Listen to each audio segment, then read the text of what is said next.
Naitwa Jacqueline Mutare, ni afisa mwandamizi wa kodi kutoka Mamlaka ya Mapato Tanzania. Tupo kwenye maonyesho ya 88 Dodoma kitaifa. TRA tumeshiriki kwenye maonyesho haya kwa ajili ya kuwahudumia wananchi, hususan wakulima, wafugaji na wafanyabiashara.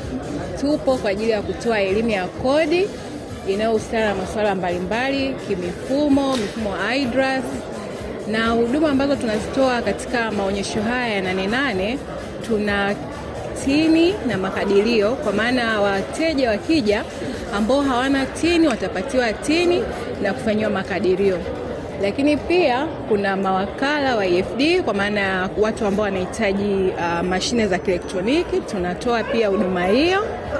Tuna huduma pia ya ETS, kwa maana kuhakiki vinywaji, stempu za kielektroniki. Hivyo tunatoa elimu hiyo kwa matumizi ya utumiaji wa stempu za kielektroniki. Lakini pia tunatoa elimu ya kodi kuhusiana na vivutio ambavyo vivutio vya misamaha ya kodi katika masuala ya kilimo, ufugaji na uvuvi. Na mwisho kabisa, nipende kuwakaribisha wananchi wote kwa ujumla kufika kwenye banda letu la Mamlaka ya Mapato Tanzania, ambapo tupo kwenye jengo la Financial Institution ama taasisi za fedha. Tunapatikana hapo.